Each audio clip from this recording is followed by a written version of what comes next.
This is what we call the Cinema Nine podcast. Thanks for joining us. It's Travis, Michael, and, Eric, not this time. That's right. We got a special guest in the house. We're going to focus on today's main event. The special guest selected our main event. Freddy Got Fingered from 2002. A Emmy Award, Oscar Award, Golden Globe nominated, multi-time.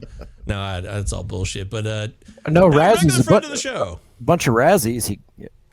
Well, yeah. He appeared in person to accept. I think he was the first one, wasn't he? No, Paul Verhoeven was for Showgirls. Okay, cool. Good job, Paul. Anyways, that's Dave. Say hi to Dave, everybody. He emailed the show.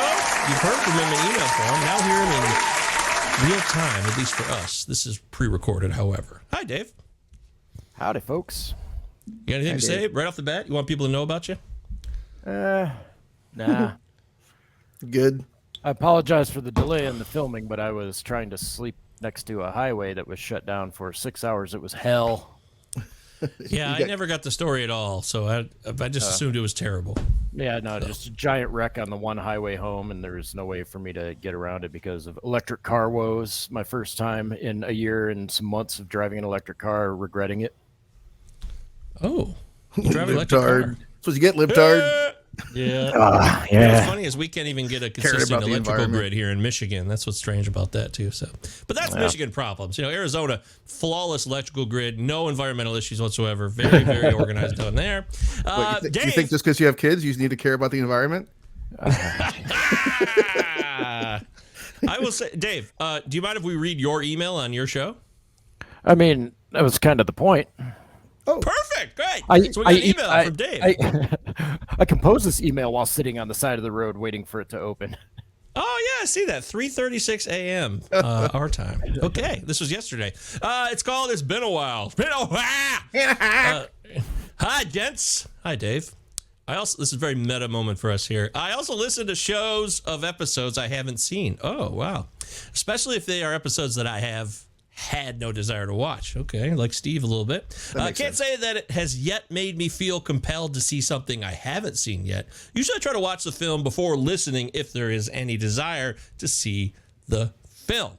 My vote for 200, by the way, is Battlefield Earth. Damn it!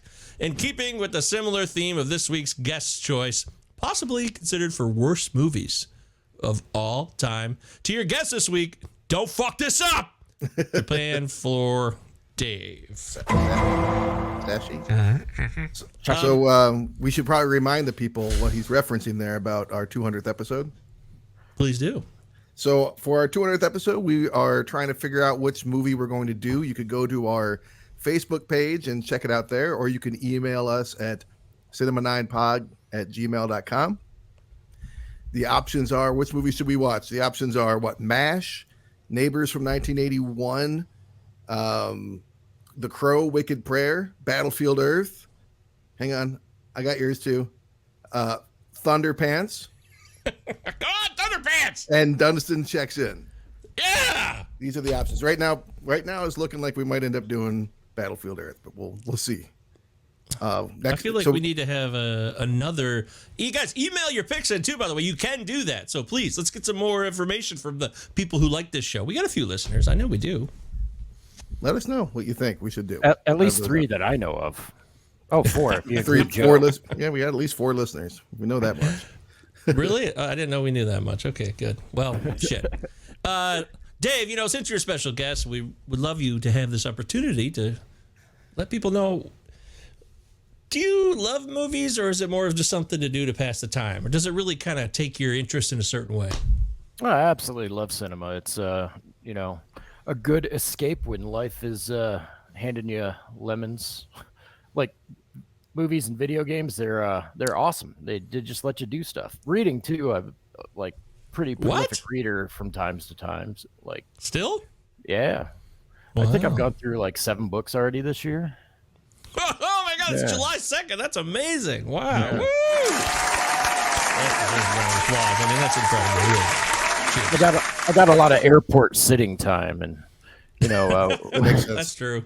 Yeah, and really, when I'm at home, I don't have that much time with like all the kids and the limited amount of time I'm home and all that. So like my media consumption time is now while I'm on the road. So yeah, makes sense. Dave's an Thing is, airline though- pilot, for those that don't know him. Whee! Here's a damn fine one too. Yeah, we yeah, try to would make it know. not we. Oh, the editorial we. No, we try to make it not we. Well, sometimes right, I go yeah. we, and that's when I'm having fun. But I know the passengers aren't. They're all back there like.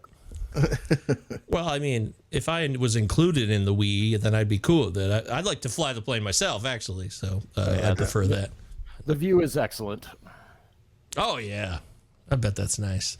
Yeah, best movie ever about being a pilot or planes that you enjoyed. Not even best movie ever, just your personal preference. Oh man. Is that sci-fi included, even though it's not real? I mean, Top Gun is just takes the cake for a flying movie, right?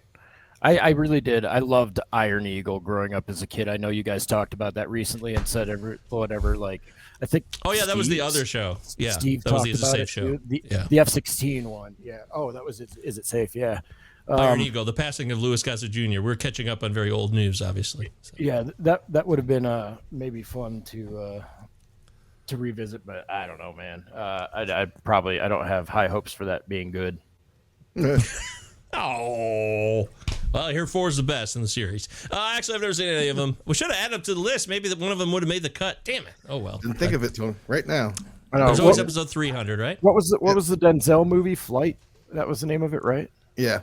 That love that opening movie. scene and what's her name's booty. That was a pretty good scene. Well, she's a beautiful woman, of course. Yeah. But how ridiculous is it to invert a fucking commercial aircraft? Pretty ridiculous. Yeah. Okay, just want to make sure. I've never that right. seen Sully. Never will see Sully. Apparently, the man's like a real d-bag. So, yeah. Oh, Yeah. wow, Travis, that's disappointing. I don't care. What do I I care? saw Sully in the theater. I remember it. I don't know why. That doesn't mean like I was like dying to see it, but I did see it in the theater. I don't know why it happened, but it did. So. I know it's one of those movies I watched, but I couldn't tell you a thing about it. Left very little imprint on me. But you do recall what happened, so that part you could tell us? Well, I mean, I know who Sully is. It's a famous event from American history. You really don't remember exactly what it was? Is that what you're telling me? What do you mean? No, I mean, yeah. What happened exactly? Yeah, he landed the plane on the fucking Okay. middle of the river. You guys want a little insider knowledge about that? Would love it. Sure. So apparently he was a simulator check airman. So his job, besides just flying regularly on the line, as they say, he would be in the simulator, and he would, when everybody has to go and get recurrent training annually in the simulator, you do all the stuff in the airplane that you wouldn't want to practice in an airplane otherwise, right? So like all the maneuvers, like getting it into a stall condition, and like all the other like they have ways to simulate wind shear where you have like a drastic wind change and all. You do all that stuff.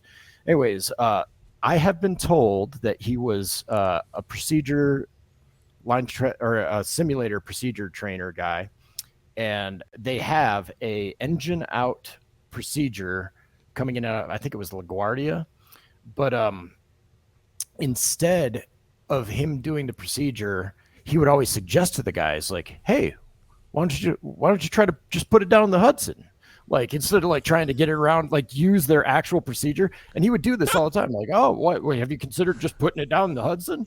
And like, he hits birds, he puts it down in the Hudson. So I don't know if it was like, self-actualization. Yeah, is that predestiny? What is Yeah, that? who knows? But yeah, he had apparently talked about that to a lot of the people that he was in the simulator with. Like, "Oh, there's the other option. You can put it in the Hudson instead of doing the official procedure that the company has told us to do." Huh. It's interesting. Yeah. Hey, just to trust this, this is real time. You don't have to keep moving it because we'll hear you fine when it moves away, actually, too. So you're perfect. Okay, cool. So Awesome. don't sweat that.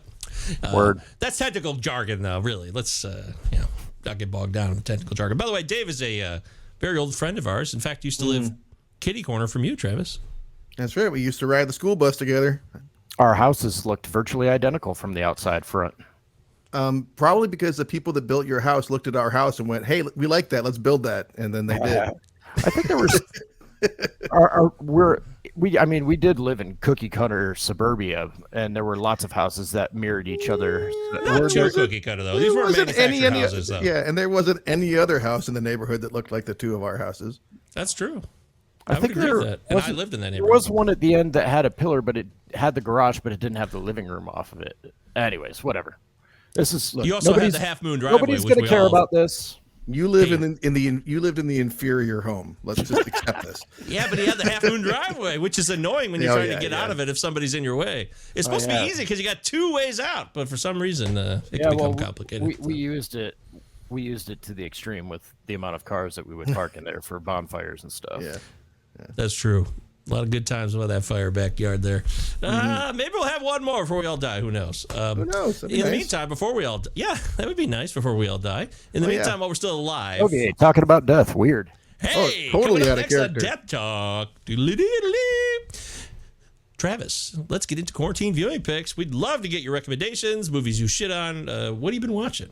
Mostly I've been watching The Boys. I got caught up on The Boys. I wanted to make sure that I was ready for season 4. And actually my intention was because I didn't watch Generation V and I didn't want to watch Generation V, but I thought I had to watch it between seasons 3 and 4. And I was like halfway through season 3 and my brother Jeb was like, no, I've watched Generation V and you don't need to watch it to watch season 4.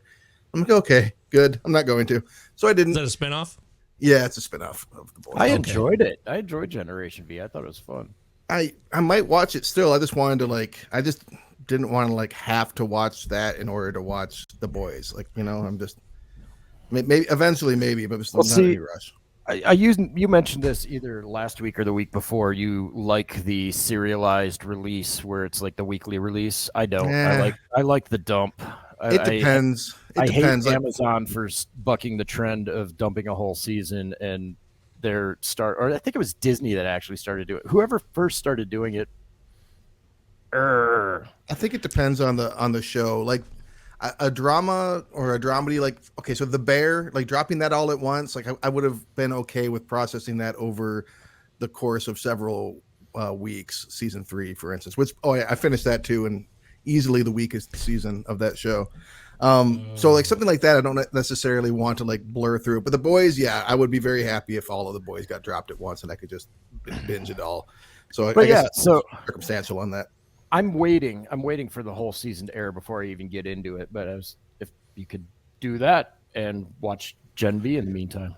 Yeah, I do that sometimes, and I kind of thought that maybe I was going to kind of get lucky, but I end up in my timing, but I end up watching too much of The Boys to do it. And I watched some other stuff too. What else did I watch? Not much. I watched one of the movies on our list that we were compiling of movies that we'd never seen, Mike, was Attack of the Killer Tomatoes.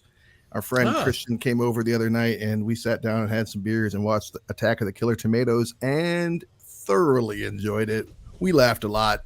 It is wild because it's a movie that I didn't know. I mean, it's like a parody. It's right in the vein of Abrams Zucker kind of stuff. I did not know it was a straight up parody, goofy, fucking funny movie. I knew it was supposed to be funny. I just didn't really think that it would be I thought it'd be so there are parts of it that you're laughing at it because it's so poorly done, but there are parts that are intentionally funny that are really funny. There's one scene in particular of just guys going into a room to have a meeting around a table and sit down at the way that they did it is one of the funniest fucking scenes I've seen in a movie in a long time. I laughed really, really hard at these guys just trying to get a seat. So there's some real value there. And it's an hour and 20-minute movie. You can blur through it real quick. I definitely would recommend Attack of the Killer Tomatoes. Pretty funny.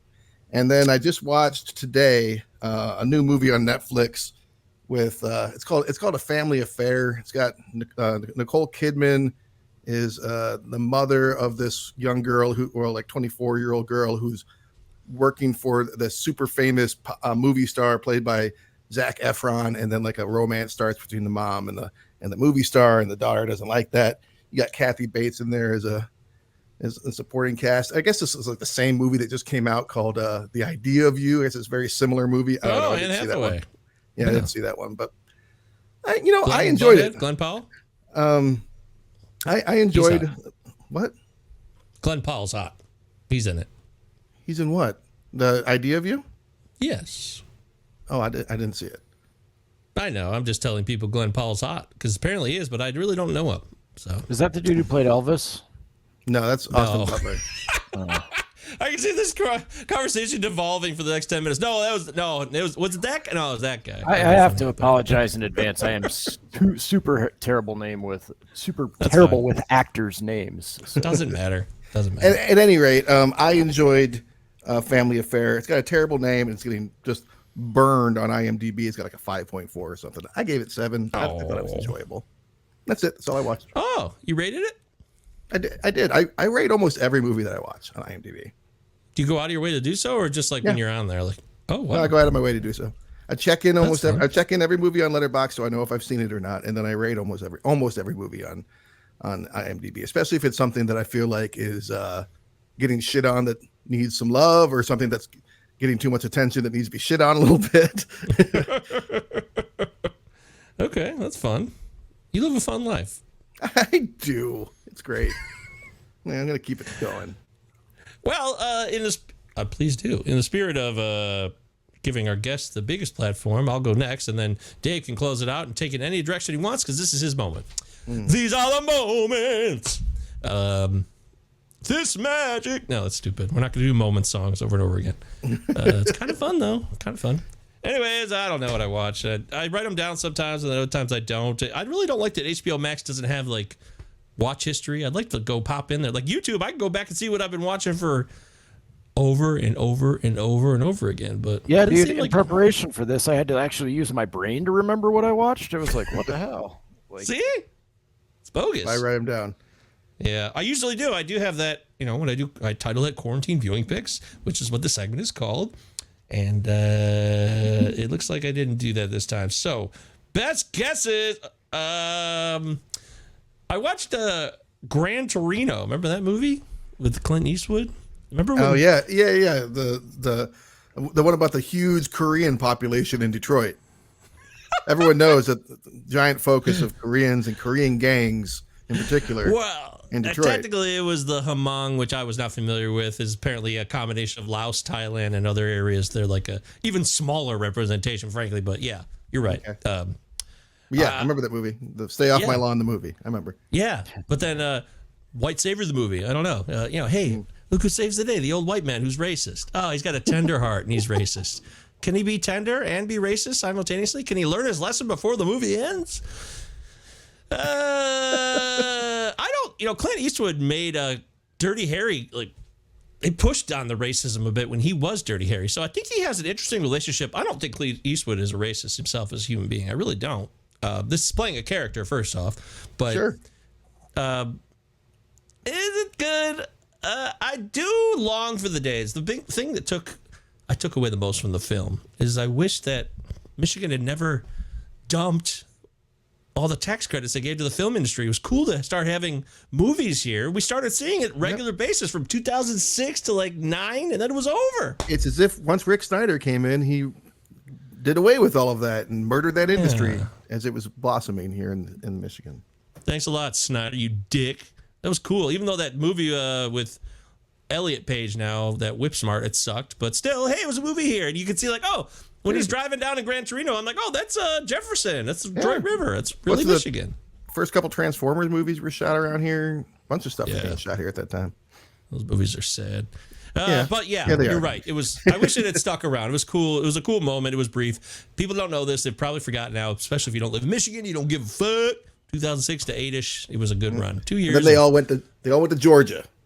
Yes, that's right. Whoever is opening these fucking scumbags, these sucking the titty of the tax credit, they'll go anywhere they go. Yeah, they shut down Savannah all the time for movie filming. Like, I think SpongeBob scenes were filmed there. People were seeing Antonio Banderas walking around and stuff. But yeah, like, it was annoying when Savannah was shut down when I was there. Antonio Banderas, who was part of the film cast of the movie Philadelphia, which we just did recently. You ever seen Philadelphia? I have not. Oh, you and Steve, you guys are not Philadelphia people. You don't like it. I was still listening to half of the podcast on the second half of my torture drive home. Oh, what a fun time to be alive.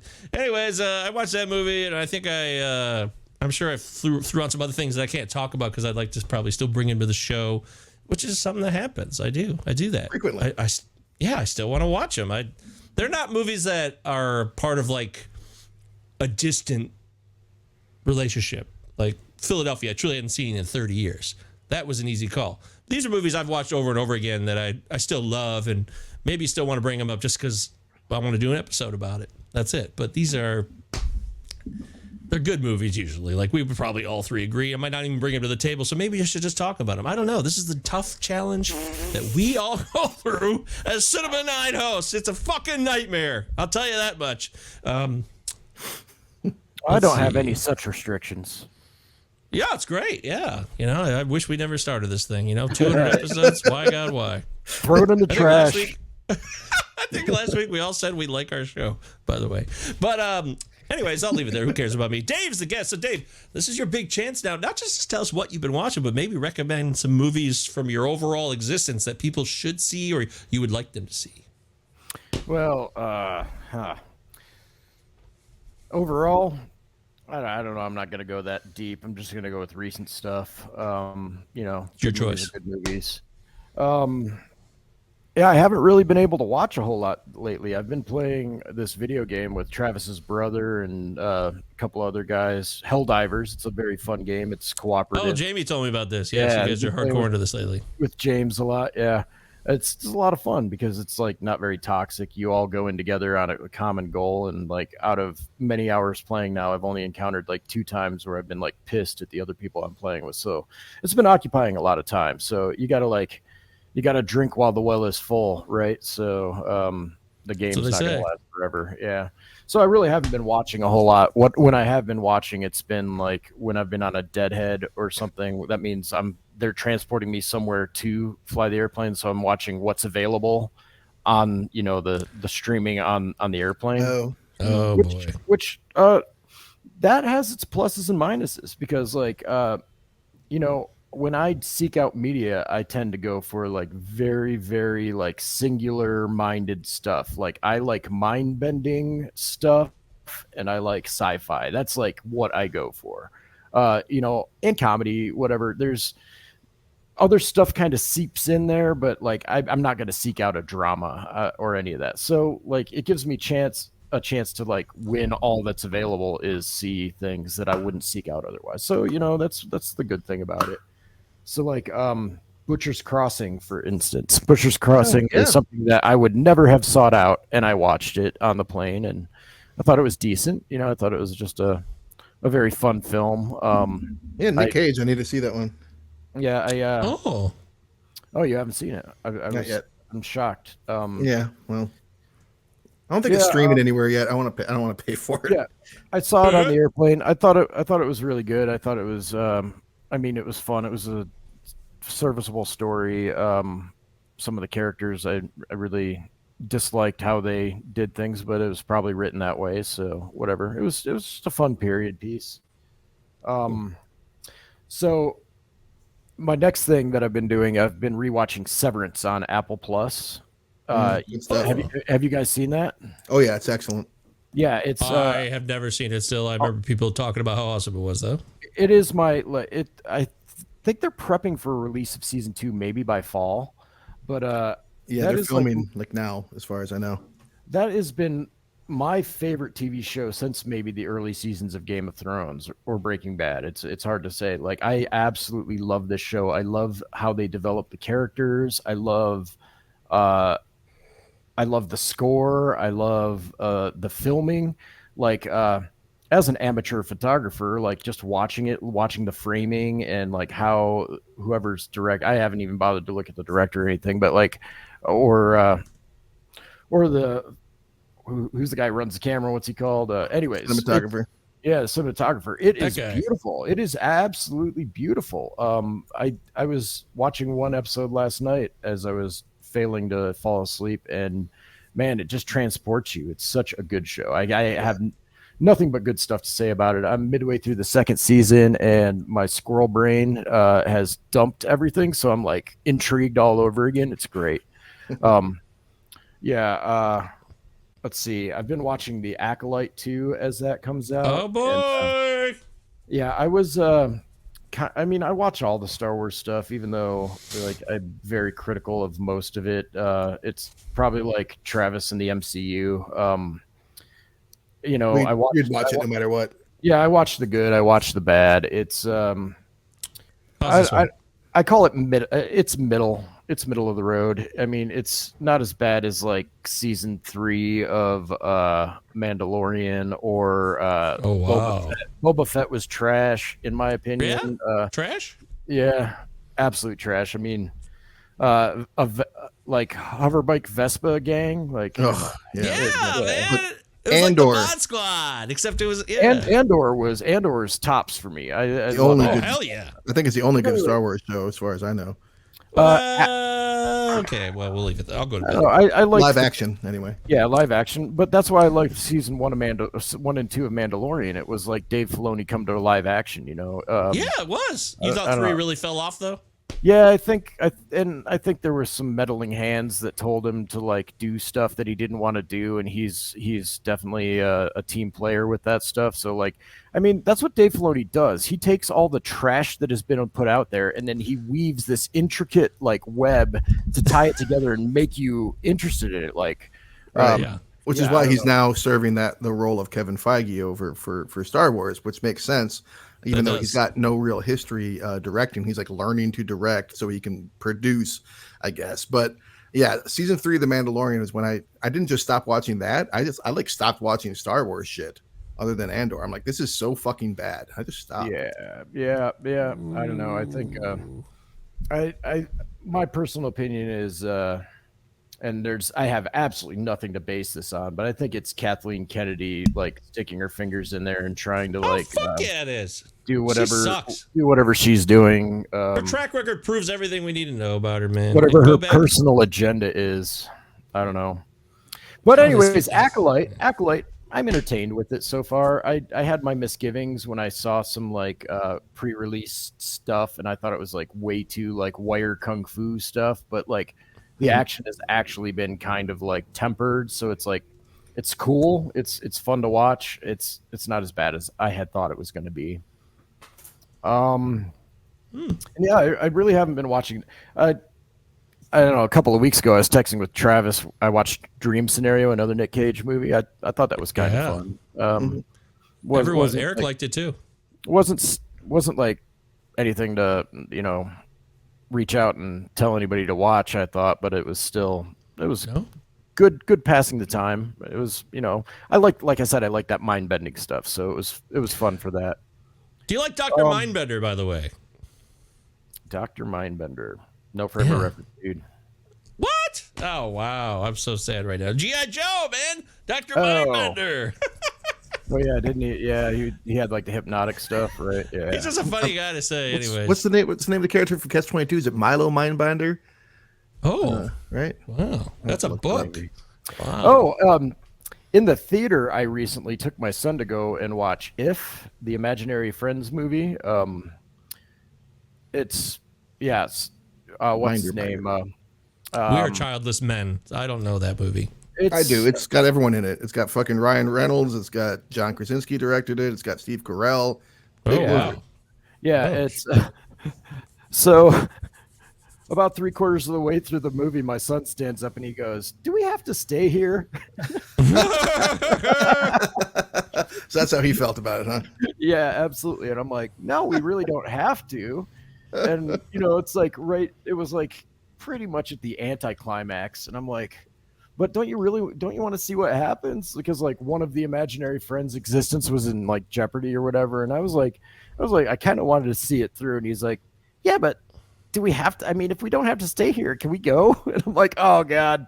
But somehow I talked him into it. I think I ployed him with like going to get some more candy or something. So I finished that movie. I thought it was like, I thought it was okay. I thought it was again like brilliantly shot and like again a nice serviceable story, and the animation was good and it was well acted and yeah. But Oh, it's an animation movie. Okay, I see. yeah, well, no, it's not, and it's not an animated. It's live action, but like it's Roger Rabbit stuff. They got like animation stuff, Oh. CG live action mix stuff. Speaking of Roger Rabbit, Robert Zemeckis has a big one brewing this year. He's banking a lot. He's doing his thing he does, where he gets very technical and he changes times and here. It's just called, yes, that's right, Travis, here. The camera will be stationed in one position over like the course of 30 years, supposedly, or something. I was hoping Tom Hanks is playing multiple. He's playing the same guy, but different people over many decades and times. I was really hoping for a Cloud Atlas redo. The true. I was hoping the true would come back in this one, but I don't think it's going to happen. So. No, what was y'all's judgment on Cloud Atlas? I forget. I liked it. I love that movie. We forget too. Oh, you remember? I know. I said it held up because I love that movie. I thought I said too, but I feel like that's how hey, I can't wait for someone to fire up the episode as soon as I say this. I believe I held up. I really enjoyed Cloud Atlas. I hope that's true. Somebody fact check Mike. I think you did. I can't remember. I think you did and Eric didn't, but I'm not sure. That sounds right, actually. Maybe we do know something. It's been a long time. It's been a lot. This is our 198th episode. It is. And really, it's like our 200th, honestly, because we had like one or two kind of bonus episodes. So, that's true. You're not wrong. I'm not wrong. All right, so I've also watched a short film called At the End of the Hall, and I thought it was excellent. I thought it was so much fun. Yeah. From Eric, our co-host. Eric's not here to shut it down, so we can talk about it freely. I think it may have been my click that topped him over 5,000 views. So that's incredible. That's I've been telling you. I read the comments on his movies, his YouTube comments, which is a dangerous place sometimes. But he's got a lot of people who like what he's doing. It's not for me. I don't love that type of film, but it doesn't mean he's not doing great work at all. I watched it and I'm like, well, this seems well done. No, I think he really upped his game with this latest one. Like the sound mixing and framing and everything is definitely, he's leveling up as he continues, and I enjoy watching that progression. That's one of the fun things about watching it. I agree is seeing that each thing that he releases is a step higher than the last thing he did. You can really watch his growth as a artist. Yeah, it's beautiful. It's fun. Yeah. And then, wrapping it up, amazingly, this is probably like floor you guys, but I have watched over the course of the last couple of weeks. We do pizza and movie night with the kids here, and I run out of stories to tell my kid going to bed. He always wants me to just tell him a story, and I've had this like ongoing drama of this video game that he plays, and I've like made up all this amazing stuff to continue, but I ran out of stuff to go there. My well was dry, so I went to. Well, let's be clear. You have a wealth of stories you could tell, but you can't tell but those stories. Definitely not child appropriate. Yes, exactly. So I just I snapped and I told him the story of Apollo 13, like the astronauts going to the moon and like encountering trouble. I told him that, and then like at the end of it, he's like, "Is that really real?" And I'm like, "Yeah, it's really real. They made a movie about it." And he's like, "Let's watch that." So we do pizza and movie night about once a week, where we order up some pizzas and watch a movie as a family. And I turned that on, and guess what? I have never seen that movie. Oh, I have never seen that movie. In the 26, when it came out in 95, so 30 years, 29 years, 29 years. Yeah. Jesus, that's also kind of crazy. It made me think. 29 years. That movie was made in 1995, and that event happened in 1969. So like we are now further from the release of that movie than that movie and depicting the event. That's a large time gap. But I had never seen that movie, and I thought it was fine. It's a Ron Howard movie, so it's Luke could be pissed. It's done like Ron Howard does it. It's usually. Yeah. Luke hates Ron Howard, or you listened to Is It Safe recently? You've heard him. He got really pissed on the last episode about Ron Howard, what a scumbag he was, entitled piece of shit that he was not a good director. Well, sorry, Luke. I like Luke and I like Ron Howard movies. I'm gonna do both. I agree. I have that nuance going on. Yeah, why not both? Yeah, I thought that was decent. But like I said, I've got this list of just stuff that I want to watch, but I haven't been able to lately because of video games. It's okay. They'll be there. Right. That's the best part about movies. They'll always be there. 46-year-old man in video games get in the way of other stuff. You're a 46-year-old man. You can play a video game. I can play a video game if I want to. That's right. Chicken sandwich, video game. By the way, do you think you'll be playing video games when you're 78? Oh, man. Think about how awesome that's going to be. Us in a retirement home, like, hey, I completely agree. I've always said this. I said, you know what's the best part of being part of my generation is that when I'm old, I already know video games. So this would be the best time ever if I just have to sit around all day. I'll fucking play video games all day long, all week long, all year long. Yeah, man. I'm not going to be able to go hike up that mountain. My knees are already fucked from being in the Army. So I'm like not going to be able to like go hike up a mountain for sure for fun. So it's going to be, I'll hike up the mountain with my thumbs, you know? Right. We'll do virtual reality, of course. It'll be great. Yeah. We'll be connected to the cloud, Neuralink. It'll all be wonderful. I'm sure life will be great and perfect, right? What could go wrong? I still jerk off manly. I don't know about you. What movie is that from? Shit. Hang on. Okay. Sorry. Oh, Travis wanted to get it. He got the. I'm sorry. I quizzed Travis earlier. He nailed it. What was our trivia earlier? Pre-show? I don't remember. You were. Oh no, it was Contact. You said. Yeah. What was the line you said? Okay to go. Okay to go. Still okay to go. I'm sure I've heard you say "Wave of the Future, dude" before, Mike. Oh yeah, that's the line preceding that. I don't know about you. Wave of the Future, dude. Virtual reality. Blah blah blah. I don't know about you, but I still jerk off manually. Yeah. Yep. Classic line. By the way, Cloud Atlas was episode 41, and that was January 14th, 2021. How about ways ago? So Freddy got fingered? Oh, wait, I've heard of it. One more thing. Contact. Oh, you just brought it up. I heard they're remaking that, I think, in passing. Oh, boy. Yeah, Probably. why? I think I've heard that, too, actually. I don't know. Why? Robert Zemeckis is still alive? Shouldn't he be dead first? Shouldn't there be a rule, like the director has to be dead first? I don't know. I think it should be. All right. So, on to it. All right, Freddy got fingered. This is a film? It is. We've talked about doing this movie for years. For literally years, we've discussed the possibility of doing this movie, and Eric loathes it, and so we would hang it over his head every now and then, like as a threat, like, you know, get on board, or we'll make you watch Freddy Got Fingered.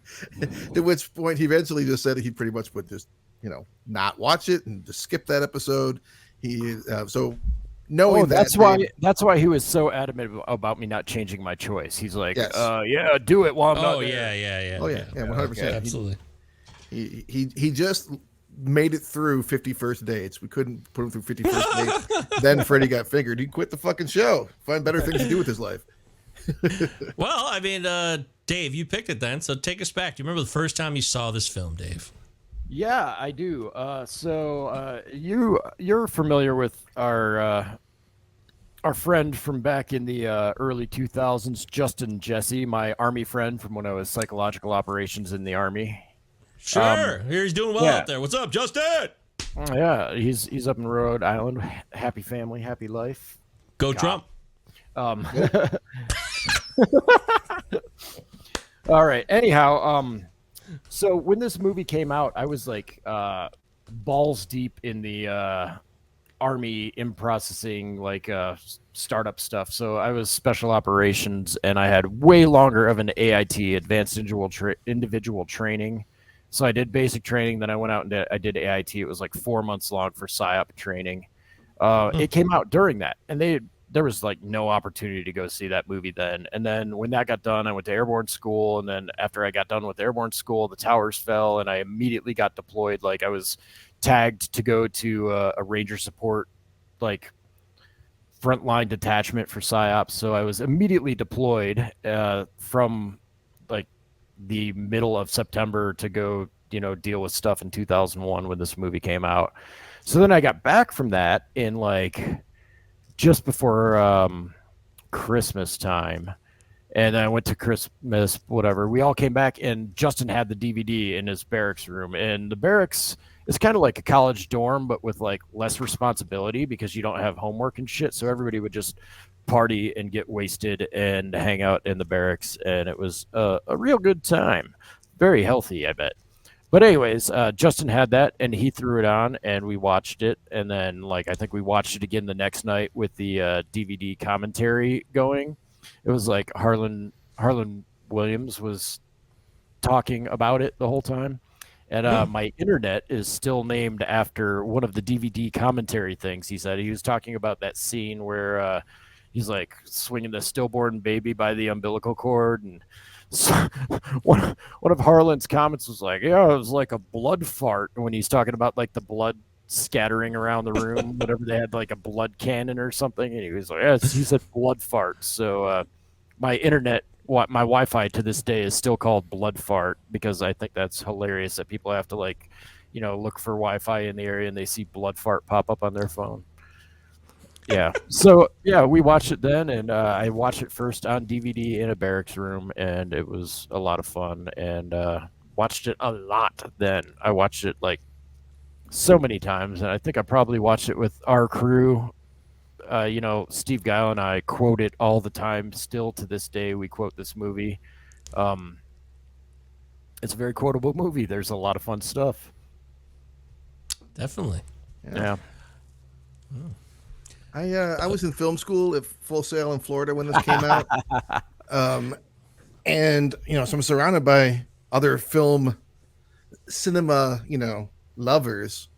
And I found my people there, and we got really into this movie. I mean, I had a good group of friends in that school, and we would get really baked and go see Joe Dirt, that kind of shit. Watched Joe Dirt like a million times at that time. So when this came out, we were like primed and ready for it. Like I bought this as soon as it was available on DVD. I don't think I saw it in theaters, but I owned a copy very soon, and watched it a ton with my friends down there, and then moved back home to Michigan.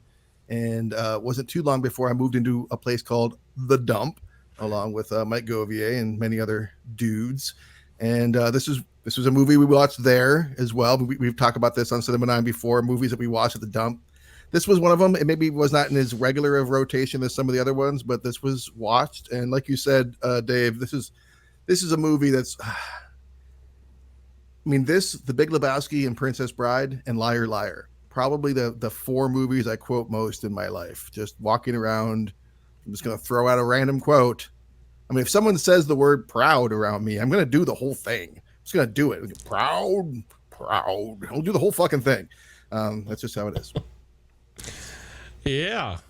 I remember the first time I saw this was at Corey, Jessica, and John's house, 2001, the East Davis house.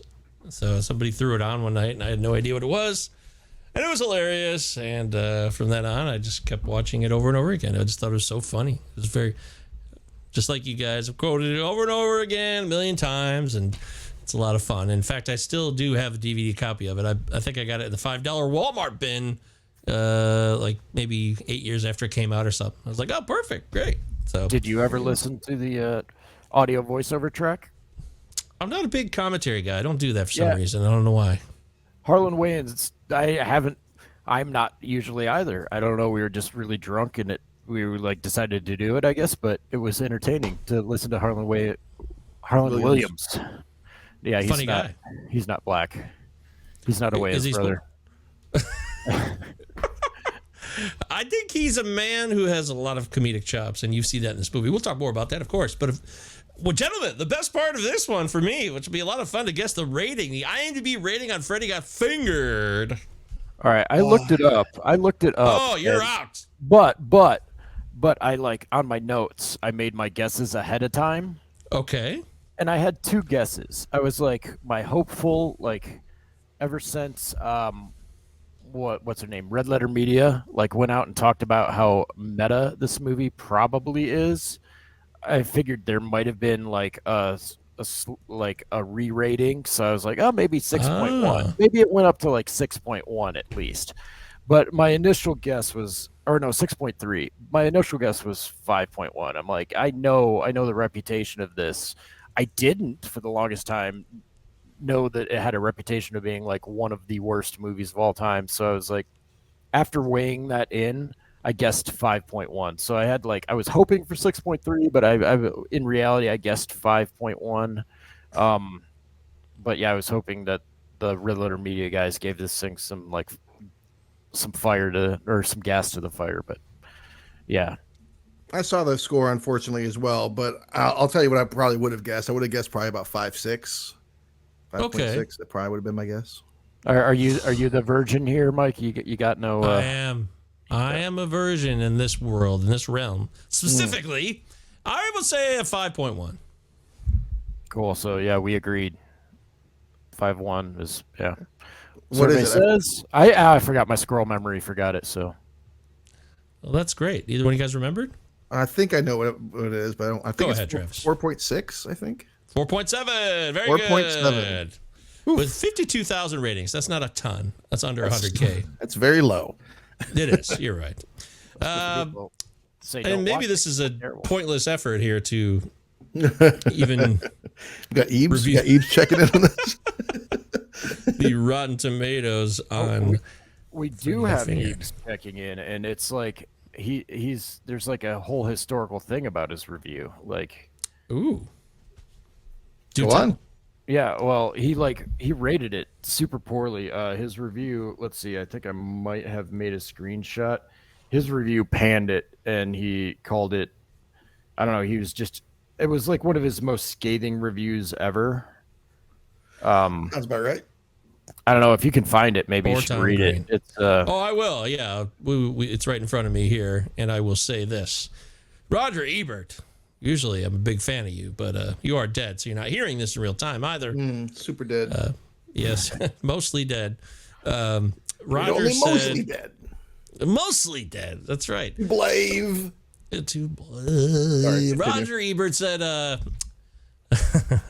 vomitorium consisting of 93 minutes of Tom Green doing things that a geek in a carnival sideshow would turn down. He's not wrong. No, I mean, I can't. was that the end of his review? That was, yeah, we get like snapshots. So that was like the main headline. The, Okay, so the then brevity. he reviews Stealing Harvard, a film co-starring Tom Green. Later, about a year later, he's like, here's what he said after that. Seeing Tom Green reminded me, as how could it not, of his movie Freddy Got Fingered, which was so poorly received by the film critics that it received only one lonely apologetic positive review on the thermometer. Okay. Here's what he says later. I gave it, let's see, 0 stars. Bad movie. Especially the scene where Green was whirling the newborn infant around his head by the umbilical cord. But the thing is, I remember Freddy Got Fingered more than a year later. I refer to it sometimes.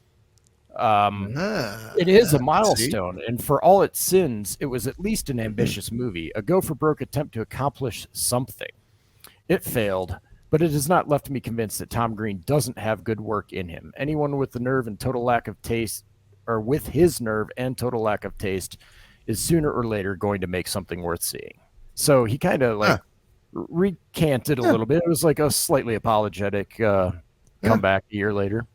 He needed time to marinate with it because, I mean, this movie has not gone away in the 23 years since it came out. I mean, it's one that gets brought up pretty often in conversation and stuff. And I mean, maybe it's the people who I talk to that has something to do with that. But Sure. It seems like it's still out there. Well, the crew that I was flying with this last week, they were all like, younger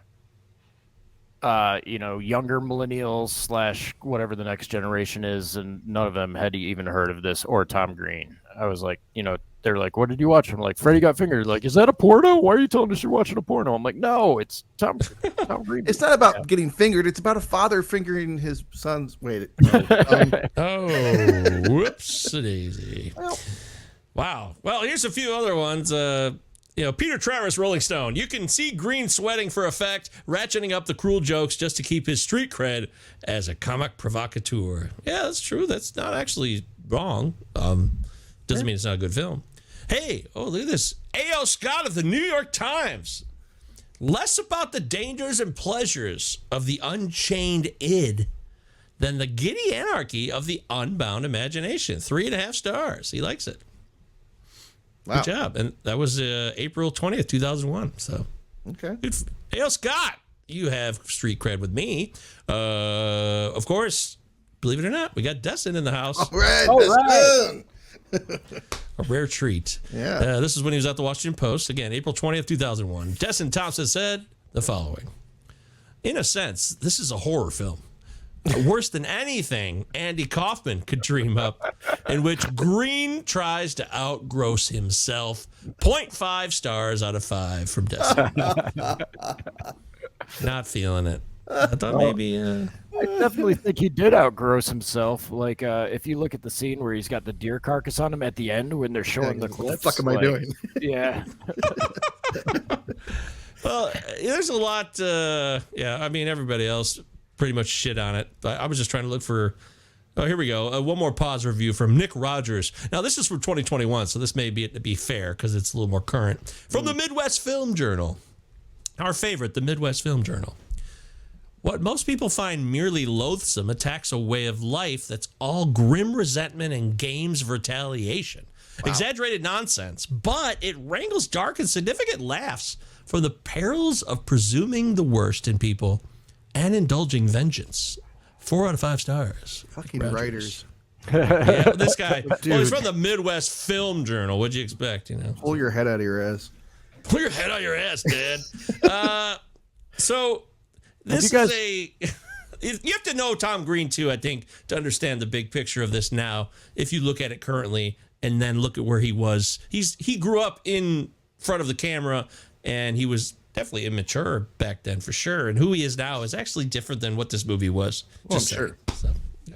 Go ahead, Dave. Sorry. I think that, like, had we had more cameras around us as a friend group growing up, we could have been right there on the wave of this similar stuff. Like, we had all of the same elements. We had the music, we had the skateboarding, we had like just the insane irreverence. Tom Green was on the forefront of all of this stuff. Like, he paved the way so people like Eric Andre and Tim and Eric, like all the Adult Swim could shine. Like all their man on the street stuff, that's all taken directly from him. Tom Green, pioneered that shit. And it just so happened he did it right during the era of all these gross out movies and all of that stuff. So, I think he had some elements of like the gross out stuff in his TV show. It wasn't like quite nearly as pronounced as this, as I recall. I haven't gone back and rewatched. He had testicle cancer, and it was all on the show, and like this. Yeah, he was very graphic with that, which was cool. Actually, he was like prior to CKY and all that stuff too, or Jackass, whatever. Around the same time. Well, CKY would have been somewhat concurrent. Can't kill yourself stuff would have been around the same time before that. But like the TV show Jackass, when they started making that on MTV, he definitely paved the way for all of them. So he's definitely a pioneer of whatever this is. And like absurdist comedy, I guess. I seriously think if our friend group had somebody who is better, well organized, and done that, like we could have been, right there with them. I think. Well, thank God we didn't then. Yeah, no doubt. We're just like a lot of other people, ideas, but who cares? Yeah. So. But I mean, Tom Green had, Jackass was out. I think Jackass started like 2000, similar time. Tom Green was on public access in Canada. He's Canadian, by the way. Mm-hmm. He came from Canada, and so that's where all that shit started before MTV picked him up. In fact, I don't even really know the relationship of that, how that got to be. I don't. So it's pretty funny. I was in Vancouver when I watched this movie for this show, and most of it was filmed in Vancouver. It was like, look out my window. Oh, yeah, it's probably the building where he flew a helicopter to Betty.